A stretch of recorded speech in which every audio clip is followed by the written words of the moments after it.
Ranir Thakur Ramakrishna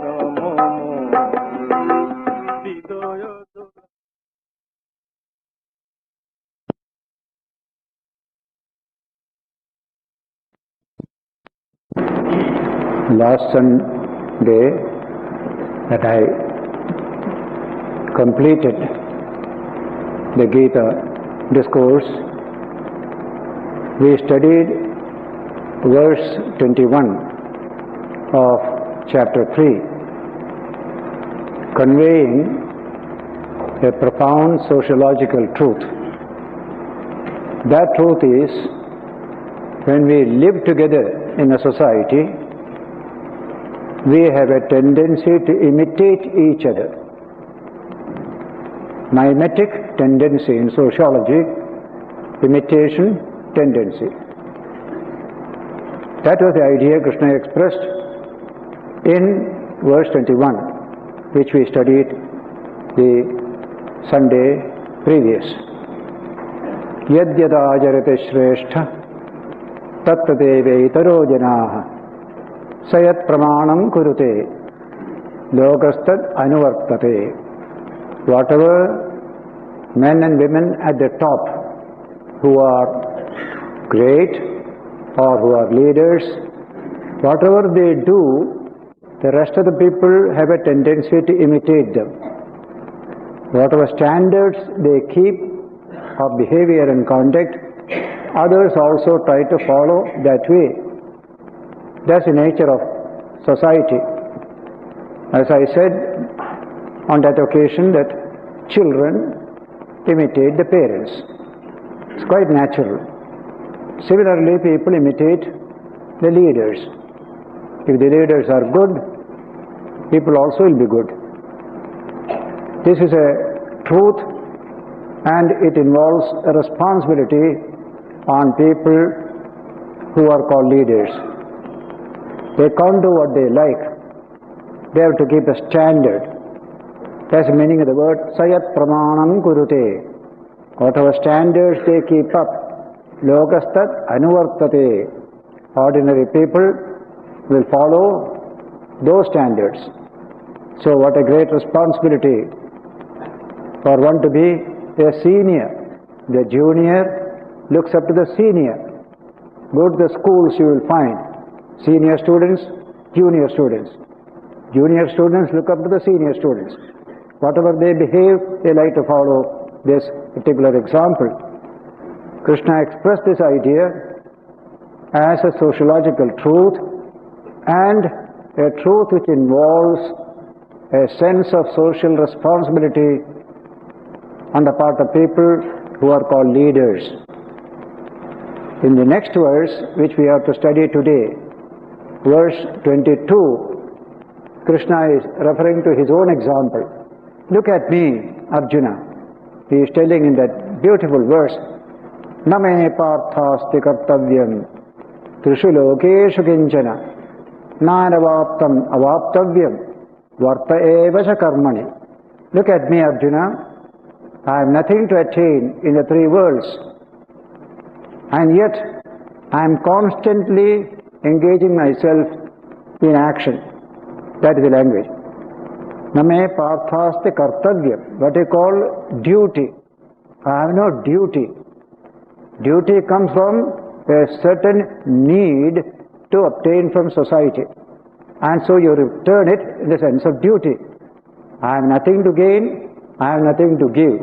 That is my present status, and yet I am extremely busy in this world. So this is an important statement. Krishna is treated as a divine incarnation. He was a political leader, spiritual leader, philosophical leader in the Mahabharata. Everybody looked up to him. He can easily live a lazy life. He did not act at all. Everything will be found for him. But he says, no, I am always active, though I have nothing to gain for myself through this activity. Name parthasti kartavyam trishu lokeshu. In the three worlds, I have nothing to achieve. Kinchana na anaptavyam Na aptavyam, na anaptavyam. Nothing to achieve, nothing not achieved. And yet, varta evacha karmani. I am constantly engaging myself in action. He was extremely busy. You will be seeing the Mahabharata. After some weeks, Krishna's story will come. Extremely busy person, constantly going from Dwaraka in Gujarat to Delhi, the capital of India. How many times he has gone up and down. He's gone all over to Magadha in Bihar. Constantly active. Varta evacha karmani. That is the language. And yet, I am constantly engaging myself in action. Why? And he gives the explanation. Next verse says,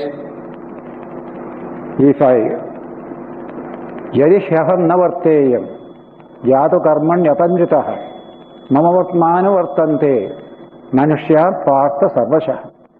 If I remain idle and do not do any work, other people looking at me, that's a wonderful idea, let me also be idle, let me also do no work at all. That will be the consequence of my remaining idle without doing work. So the language is yadi hi aham navarteyam.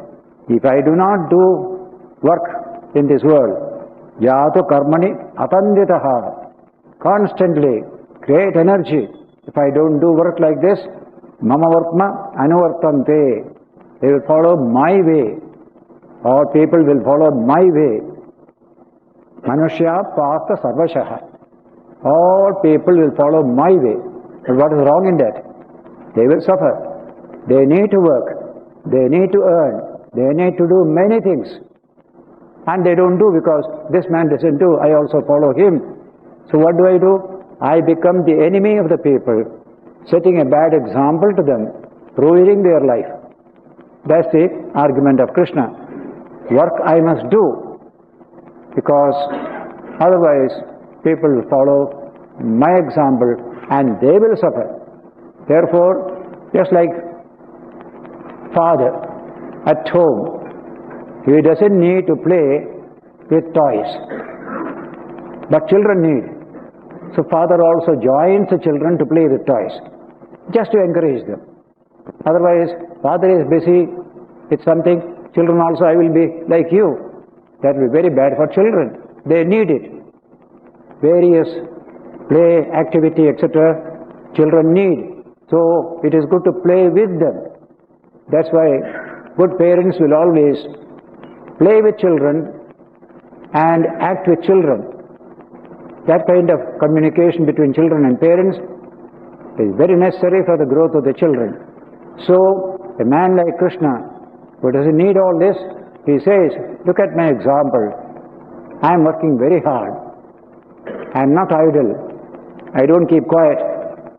Mama vatma anuvartante manushya partha sarvashaha. If they do so, they will suffer. That's the next sloka.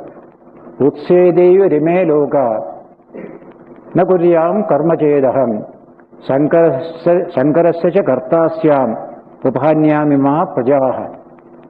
If I keep quiet, lazy, do not do any work, I will destroy these people. Utsedeva rime loka. People in the world will follow my example and that will do them harm. Sankarasya cha kartasyam upahanyamima prajaha. I shall create utter social confusion and destroy the chances of fulfillment of so many people. There is a profound truth in this, and our own social history is illustrative of this truth. We had a philosophy of non-action, inaction, in the name of high mystical attitudes. They never did anything. After centuries together, most of our people also followed that example. Laziness, no interest in work, minimum work, avoiding work, this kind of quality you find in our character today. This is the result of our people trying to follow great spiritual leaders who kept quiet because they had nothing to gain. They didn't do like Krishna. They didn't work in society. They remained aloof. They always remained unto themselves, and our people followed them. Tremendous example of a wrong type came to our people. That's why we are now trying to get rid of that laziness, that want of energy in work, that zest in life. All that we have to create in our people. Take our village people. They are not interested in improvement. Same thing is quite enough, the same dirt, the same kind of insanitary condition. They have no desire for anything better. That philosophy came to them from centuries of experience of a wrong type. You have to change all this. You need it. We'll set an example for you. In that way, Krishna's teaching of his relevance is relevant today for all our people. Utsidei rime loga nakuryam karma chedaham sankarasya cha kartasyam upahanyami ma prajaha. I shall destroy the chances of a healthy, fulfilled life for all these people. If I don't set an example of hard work, no life fulfillment is possible by remaining idle. If you want economic prosperity, if you want cultural development, you need to work hard. Hard work is essential. That work is taken away from them by setting a wrong example. So Krishna is telling something of great relevance to all of us in our society here.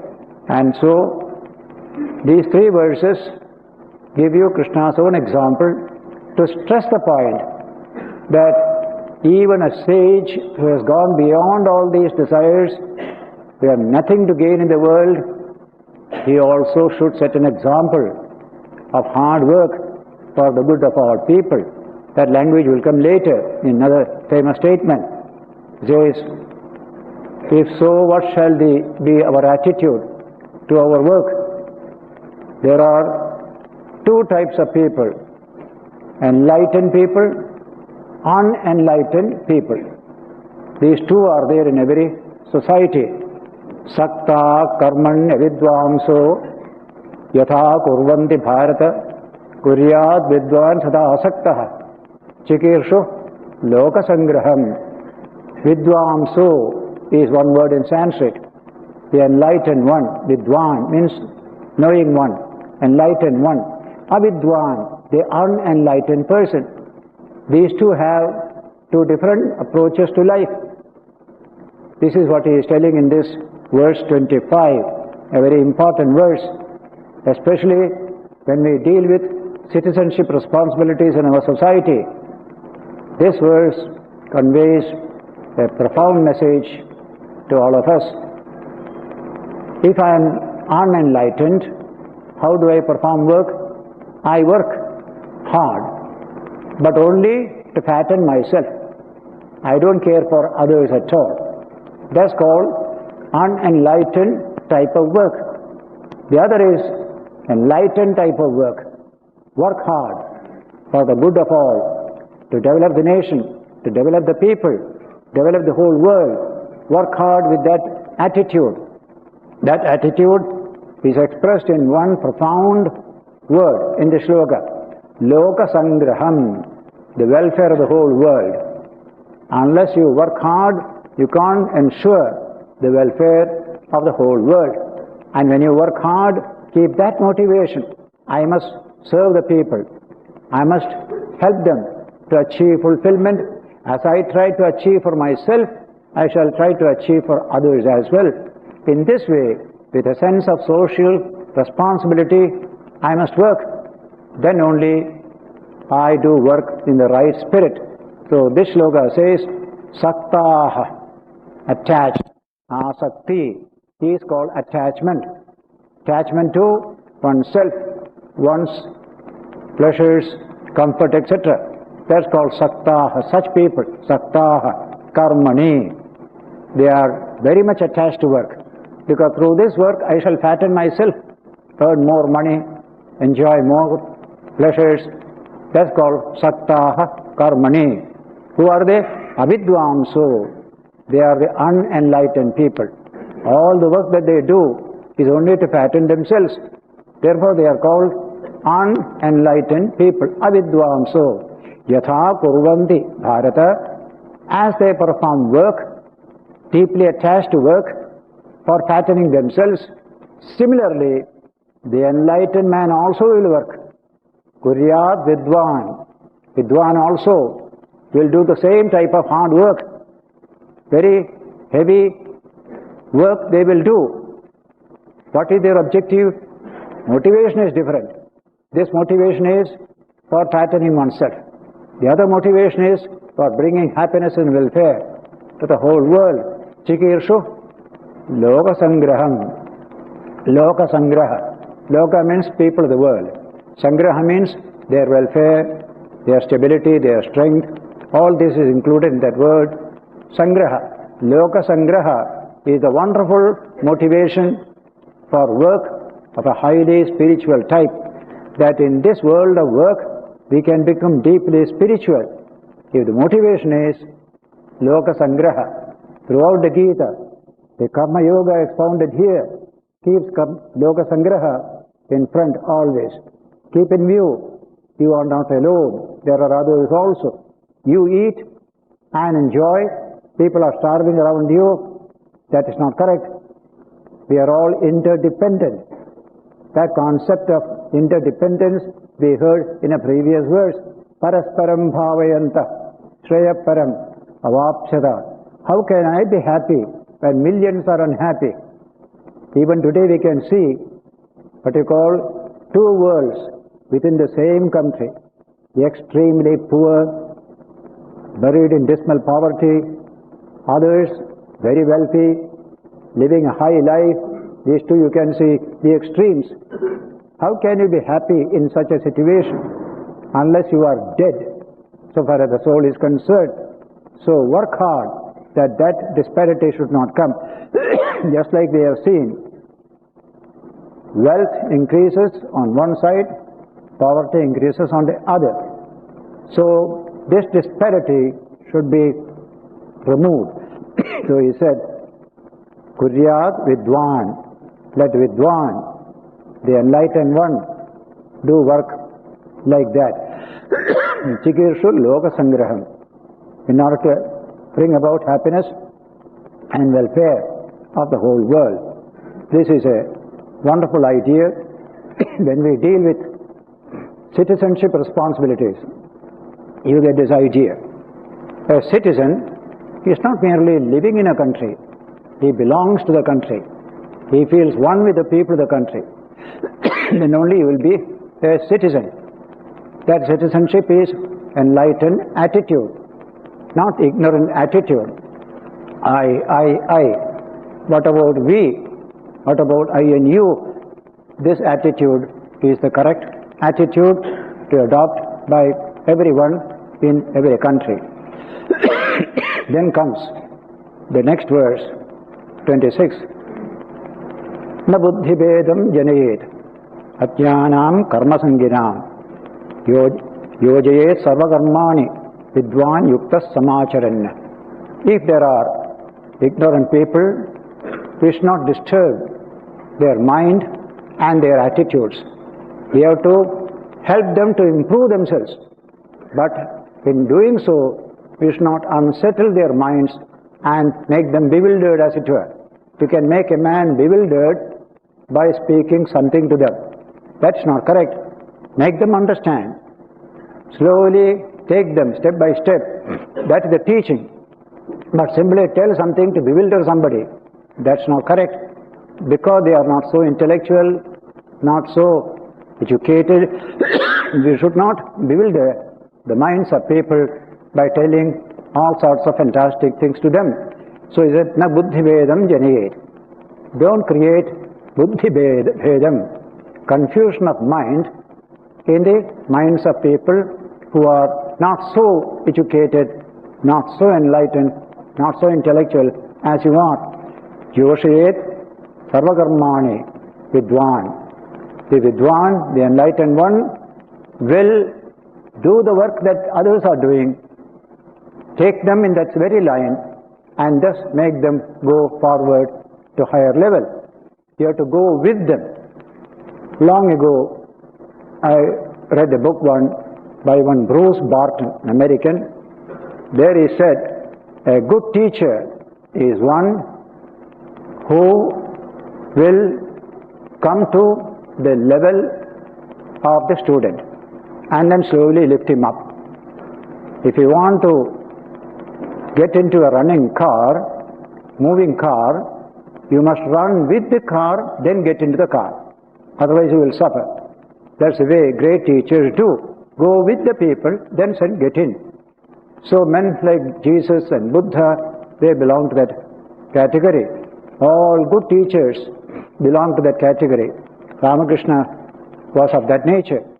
Vivekananda said in his lecture on My Master, delivered in New York in 1896, watching my master, I found that he could come down to the level of the student, see through the student's eyes, think through the student's minds, and then lift him up. That is real teaching. That's a wonderful idea. Not something throwing from a distance, take it and leave. That's not real teaching. So, in the case of people who are not so highly educated or enlightened, we should not just disturb their mind by putting some fantastic idea to them. Take them where they are. Give them one lift, slowly if you can. Otherwise, leave them to themselves. Don't confuse them. Don't disturb them. But educate them. So education is not creating confusion. Education is lifting the person step by step, helping him to restore himself to a higher position. So, Joshiyet Sabagammani, I'm attached to work. A man comes to me, don't work. This is not proper for you. I become confused. If I don't work, I can't earn. If I don't earn, I can't run my family. Everything will suffer. This man says, don't work. What has happened? I am confused. Therefore, that man is doing a lot of harm to a person like me. So Krishna says, don't do so. Joshiyet Sabagammani. He is working, you also work. Set an example to him. Because he needs it, you are educating him in that particular direction. Joshiyet Sabagammani Vidwan Yukta Samacharan. A true yogi is one who can come to the level of the other people and slowly lift them up, even without their knowledge. His very contact is made to lift up that person from that level in which he is now living. So this is an example which we have to set in society. Then comes a section dealing with nature and the forces that are operating in nature and the same forces operating in man also. A wonderful scientific idea developed in Indian philosophy that the whole of nature consists of three gunas, three forces, sattva, rajas and tamas. They are there in the whole of nature. They are there in you and me. Nature is there in you and me as nature is there outside. This is the great philosophical truth expounded by the Sankhya philosophers, adopted by Vedanta and others as well. Sattva, Rajas, Tamas. One is inertia, that is Tamas. The other is tremendous energy, Rajas, and balance, calmness, Sattva. Energy in balance and calmness is Sattva. Now, when these are in equilibrium, there is no creation. Creation begins when the equilibrium is slightly disturbed. Then only diversification becomes possible. So, nature in its original state was a perfect equilibrium of the three gunas, Sattva, Rajas and Tamas. Then at the time of creation, what happens is a small equilibrium starts. That goes on expanding, and that makes for the evolution of this universe, the cosmic evolution. So, he is going to tell us in this particular section about nature or prakriti in Sanskrit. Guna means sattva, rajas, tamas, three forces within nature. Everything is a play of these forces. Sattva, rajas, tamas. You are feeling absolutely lazy, you sit quiet, then tamas predominates in you. Very active, full of energy, rajas predominates in you. When you are perfectly serene and calm, occasionally we get that mood also. Sattva predominates in you. Now this subject of sattva, rajas and tamas will be the main subject in chapters 14, 15, etc. when you go beyond. Now he is introducing it in the context of work. What is it that works in you and me? Krishna says, nature is working through you and me, through these three gunas. So, verse 27 says, Prakritehe kriyamanani gunai sarva karmani sarvashaha ahankara vimudhatma karta ahamiti manyate. Prakritehe kriyamanani gunani. All these karmas, all the activities are actually done by the three energies of Prakriti, Sattva, Rajas and Tamas. Their permutation and combination create the whole cosmos. All evolution is a product of the permutation and combination of these three energies of nature. And that very nature has also created us, evolved us also in the course of cosmic evolution. Cosmic evolution, then comes organic evolution, there man also appears on the scene. Nature is everywhere. That's the language.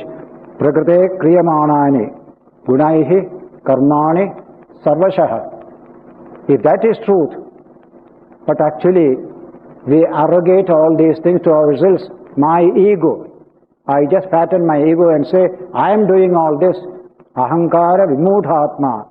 The foolish person, full of egoistic tendency, what does he say? Karta ahamiti manyate. He thinks I am the doer. I am doing everything. Nature has given that little ego into all of us. That ego arrogates all actions to oneself. Actually, it is nature that is doing all these within ourselves. So, nature is a predominant force, and in Indian philosophy, that nature is both external nature and man's own system, psychic and physical system. That's also the same nature. The chemistry and physics of the world appear in you as the chemistry and physics of this body. So, body has its own logic of action. So also the sensory system. But we think we are doing everything. Actually, it is not we. Nature impels us to do these things. That is a profound truth we must realize today. You want to eat. You think you are choosing to eat. Nature compels you to eat. So also many things you do. Nature is impelling you to do these things. This truth must be realized. How nature is such a powerful force, both cosmically as well as in the human system. And he will say later on, you cannot resist these energy impulsions of nature. Very often you have to submit. Very often you have to say yes to them. But at the same time, there is a higher nature in man. When that becomes manifest, we are able to go beyond the constraints of this external physical nature. That is both are prakriti, both are nature. One is called lower nature, the other is called higher nature. Para prakriti, higher nature. Apara prakriti, lower nature. Both together constitute the totality of the universe. That's what Krishna had said, or will say to us a few chapters later. Here he says, Prakrite kriyamanani gunai karmani sarvashaha. The various gunas of Prakriti, Sattva, Rajas, Tamas, they do all these actions. But man, full of ego, with a pride and arrogance, says, I am doing everything. I am doing everything. Man's freedom is limited by several factors dictated by nature. Take, for example, our genetic constitution. Secondly, the pressure of the environment. Both these things limit the freedom of the ego. He has to submit to these energies that are present in nature. Ahankara vimudhatma karta ahamiti manyate. I am the doer, I am doing this, I am doing that. This is the ignorance and delusion. It is good to recognize the forces of nature that are operating within us. Take, for example, modern studies of the psyche of the human being. The conscious mind, with the ego presiding, is entirely at the service of the subconscious and the unconscious, and that is all nature. The whole of subconscious and conscious are nothing but nature.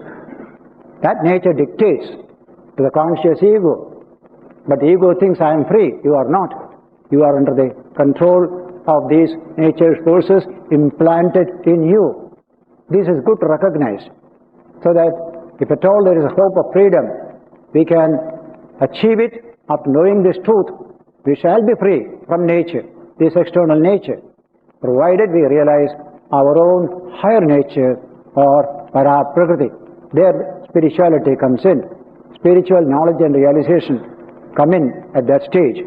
So here, ordinarily, we arrogate everything to ourselves, to our little ego, not realizing that as it is now found, it is under the constraints of the forces of nature.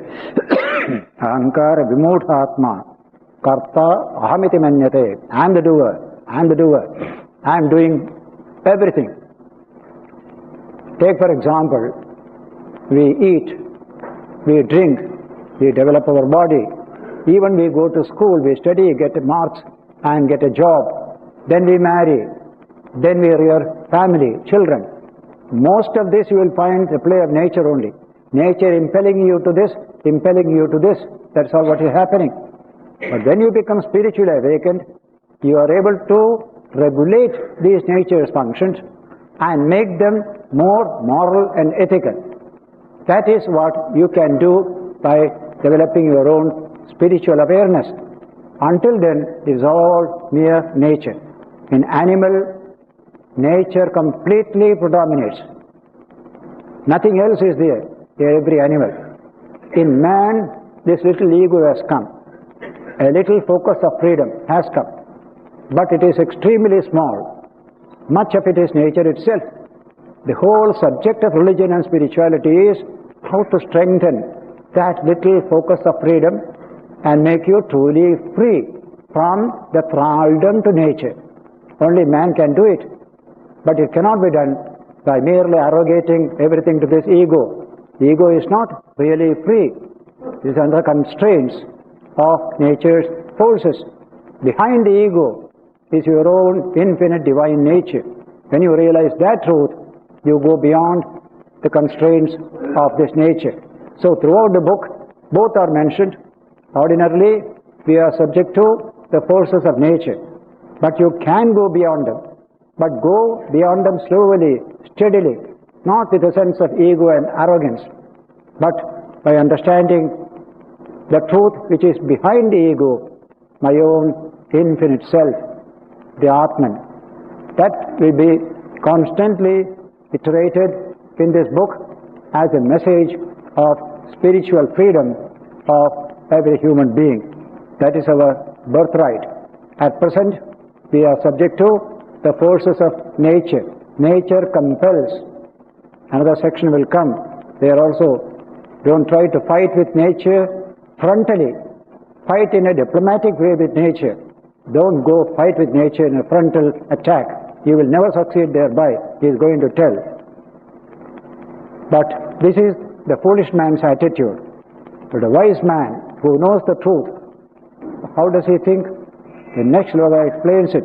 Tattvavittu mahabaho gunakarma vibhagayoho guna guneshu vartante irimatva na sajjate. The one who knows the tattva, the truth about things. Tattva means the truth. Tasya bhava tattvam. What is the truth of a thing? That's called tattvam. And Tattvavit, one who knows the truth. How does he think? Guna karma vibhagayoho. Those who know the truth about guna and karma. Guna means the forces of nature. Karma means activity, one dictated by the other. Those who know the truth of the relationship between guna and karma, how do they think? Guna guneshu vartante. Gunas are working among gunas. Gunas are interacting with the gunas. That is the truth they understand. Iti matva, knowing this truth, na sajjate, they are detached. Ego becomes detached from the whole operations going on in front. This is a great Sankhyan philosophy idea, the spirit of detachment. When you get caught up in the force of guna, of nature, you become a slave. You become detached, you become free. So in this case, guna guneshu vartante. Gunas are sattva, rajas, tamas in the form of nature outside, and gunas in the form of my sensory and psychic system. That is also combination of gunas. This and that are nothing but guna working among guna. That's language. Gunas interacting with gunas. Knowing this truth, na sajjate, he doesn't get attached. He becomes detached. A wonderful attitude of detachment comes, and Gita especially emphasizes this concept of detachment. The flow, the current of life is going on. I am also in it, but I am detached from it. I am acting in it, but I am also detached from it. This is how he is developing this great idea. Guna guna guneshu vartante iti matva na sajjate. This is expressed in many places in the Mahabharata. The concept of the gunas. The whole universe is the play of the gunas.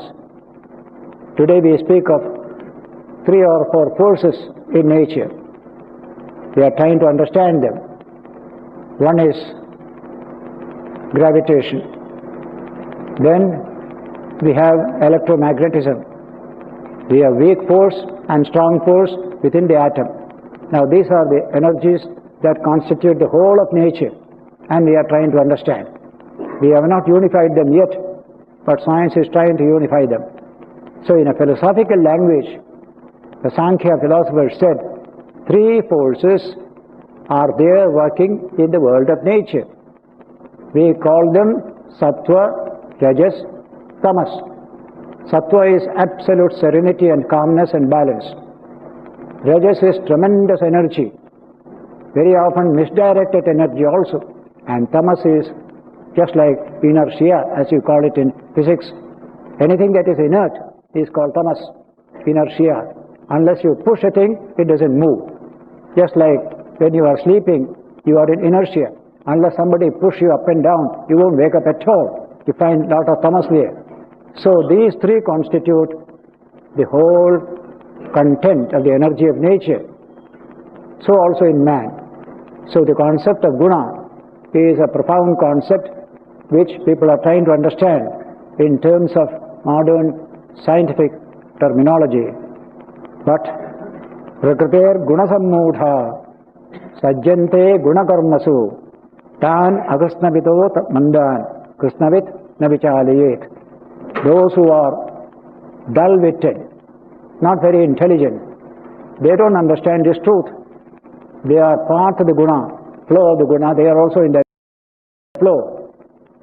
Such people have to be educated gently. Don't unsettle their minds, but slowly educate them. Otherwise, you will do harm to them. Prakriter gunasammudhaha. Those who are deluded by the gunas of Prakriti. Sajjante gunakarmasu.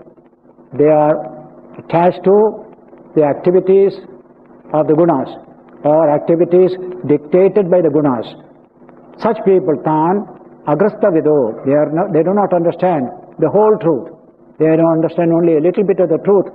Don't disturb their understanding. If you can, help them to understand better, but don't leave them in that disturbed condition. Tan agrasta vido mandan krishnavit navichalayed. Man who knows the whole truth should not disturb one who knows only partial truth. But if you can help him without disturbing and confusing him, well and good. Otherwise, don't disturb him, is the language used here. Then comes For the first time, Krishna is telling about his own divine nature as God himself. Just a passing reference, which will be more and more as you proceed in the various chapters ahead. Mai sarvani karmani sanyasya adhyatma chetasa nirashihi nirmamo bhutva yudhyasva vikata jvaraha. The beautiful verse. Yudhyasva, fight on, carry on the battle of life. See the language. Yuddha means battle. Yudhyasva, do battle. How? Vikata jvaraha, without tension, without excitement, calm and serene way. And yet, engage yourself in the battle of life. So the message is, face the battle of life cheerfully, but a certain attitude has to be developed. That is what is said here. Mai sarvani karmani sanyasya, renouncing all actions in me. There is a divine who is beyond all this nature, whose energy is nature. As the Shvetashvatara Upanishad said, Mayam tu prakritim vidhi, Mayinam tu maheshwaram. The whole of nature, with all the gunas of sattva, rajas and tamas, they are called Maya. And he, the Lord, is the master of this Maya. Ramakrishna used to say, magic and the magician. Magic is not true. Magician alone is true. Don't concentrate only on magic. Remember, behind the magic is the magician. He alone is true. So there is Maya and the Lord of Maya. That is the Supreme Divine. And so Krishna says, Mai sarvani karmani sanyasya, renouncing all your actions in me, who is beyond Maya, with the master of Maya, adhyatma chetasa, developing a spiritual attitude, a spiritual frame of mind, adhyatma chetasa, nirashihi, without cravings, too many cravings in the mind, shaking our peace and our stability, nirashihi, nirmamo, without that ego, that I and mine, a strong attitude of I and mine, bhutva yudhyasva, march on in battle, vikata jvaraha, without tension, without excitement, calm, steady work you do. That is the profound message of this Karma Yoga chapter of the Gita. Work without tension, work without fuss. Very profound message. Generally, we haven't got the strength to work with calmness. Therefore, we make lot of noise, lot of fuss. A machine makes lot of noise when it is not efficient, it is not properly oiled. But if it is a good machine, it will be silent and quiet. Formerly, pumps used to make lot of noise. Today, silent pumps are there. So many changes you will find. More efficiency coming into the machine. Like the old, even our auto rickshaws, what a noise they make. 12 miles per hour, but such a noise. Whereas a first-class car goes on without any noise or fuss, etc. So in the human system also, there is such a thing as efficiency in life and action. That efficiency is measured by the calmness, the absence of noise, the absence of fuss, and yet producing tremendous results. If these two work together, you have supreme human efficiency. Any kind of fussy work is inefficient work. Calm, silent work is efficient work. We have seen people, even households, so much of noise and fuss going on, but actual turnout is so little. But noise is very much, fuss is very much. Why not be calm and quiet?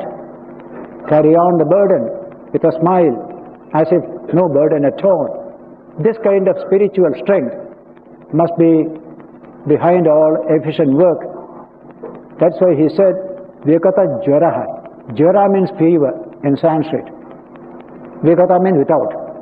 Without fever, perform work. Fever means here tension, excitement, fussiness, especially fussy work. There are people who go on shouting all the time in the midst of work. That is inefficient work.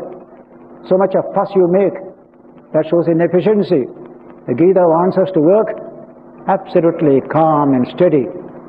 You are moving at high speed, like our jet plane, 600 miles per hour.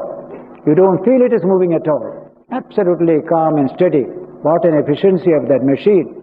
Similarly, the human system. Yudhyasva vikata jaraha.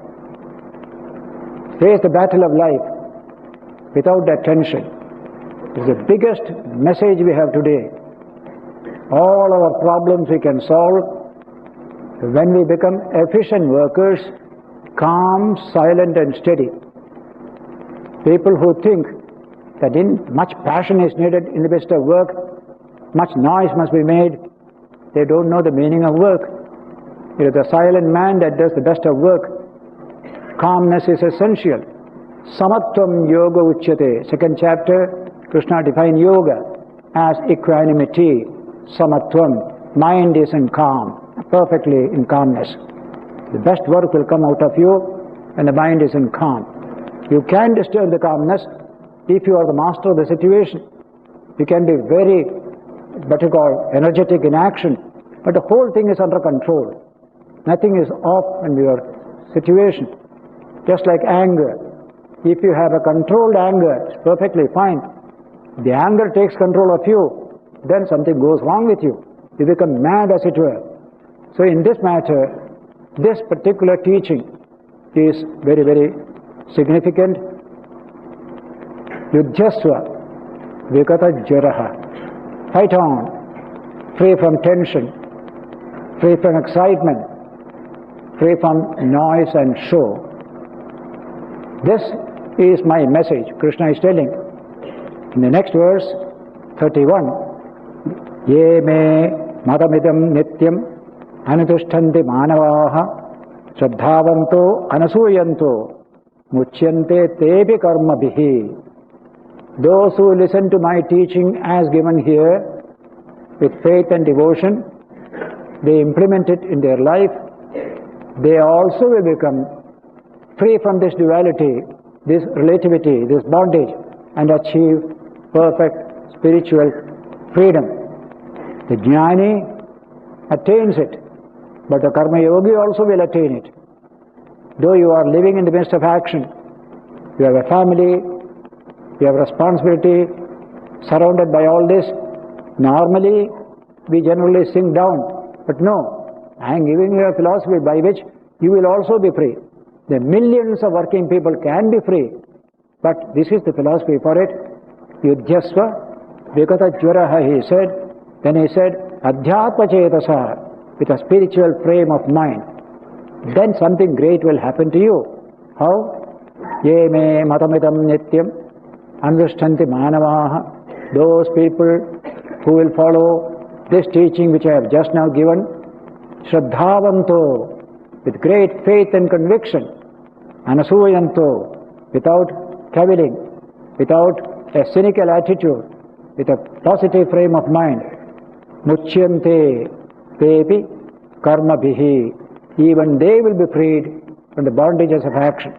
If action creates bondage, there is a method by which you can remove the bondage aspect of the action, so that action takes you to freedom. That will be a great message for all. We will all be happy to get such a message. That's why Krishna's message is declared to be a Gita, a music for the human soul. What a beautiful Bhagavad Gita. Music is always inspiring to the human soul. And the English translation by Sir Edwin Arnold calls it the song celestial. What a wonderful language it is. Celestial music you are getting out of this. Millions and millions and millions of people, though caught up in the world of work, they will be free when they follow this philosophy. That is a great assurance given by Sri Krishna to all the working people of this world. And almost everybody is a worker. Whether you are rich or poor, you are working. whether you are high or low in society you are working. So it is a universal philosophy for humanity. Then he says, those who do not care to listen to this teaching, they even poo-poo it, they will have a very low level of life. Etadabhyusuyanto nanadishtanti me matam sarvajnana vimudhamstan vidinashtan achetasaha. Those who decry this teaching of mine, this wonderful teaching, and do not practice it, deluded in all knowledge and devoid of discrimination. Mind is deluded, there is no discrimination, they speak ill of this teaching. What happens to them? Know them to be ruined. They ruin themselves. They can't get out of this bondage of life. They will ever be deeper and deeper in the bondage. There is a method by which we can be free. It is just like a rat enters a trap. He can also come out the way it came. He doesn't know it. He is deluded. It's only a runabout, that's all. But there is a way to go out, he doesn't know. So a great teacher comes and tells us, we have entered into this bondage, we shall get out of it. This is the way to get out of this bondage as well. So the philosophy of the Gita, yoga of the Gita, is a philosophy for one and all.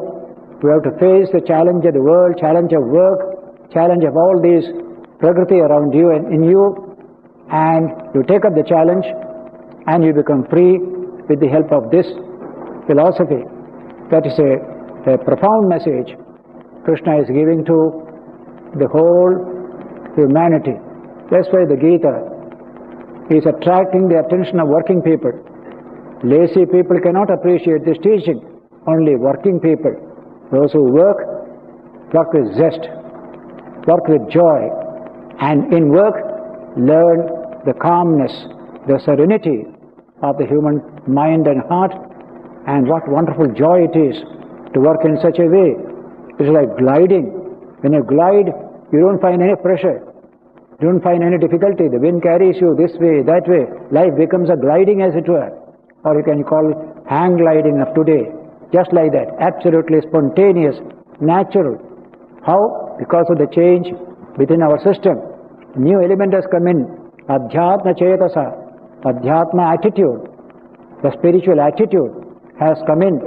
So the whole work becomes different. You can actually demonstrate in your life. When we are untrained in mind, we work, we get tired, we get depressed, we get so many changes of mind and its attitudes during the whole day. But when you have this kind of teaching with you, you are able to face all these difficulties better. Not that in one day you can conquer it, not at all. But by applying it in various situations, you grow in spiritual strength, carry more heavy burdens with a smile. This is the possibility opened up by the Gita for the whole of humanity. So very ancient book, and yet how modern, how thoroughly relevant to the times in which we live. It is. Great books are eternal books, immortal literature. About 5,000 years ago, Mahabharata war took place. Krishna gave this message to Arjuna. After all these thousands of years, you find it is so relevant to everyone, not only in India, but also outside. The message given to man, how to make him free. That freedom is his birthright. It is built into him. He doesn't know how to manifest it. He is helping us to manifest that ever-present freedom that is within ourselves. That is Krishna's great message in this third chapter known as chapter of Karma Yoga. Further teachings come, some more verses are there, and towards the end a wonderful 7-verse section dealing with the origin of crime in society, how to overcome crime. We shall deal with these verses next Sunday.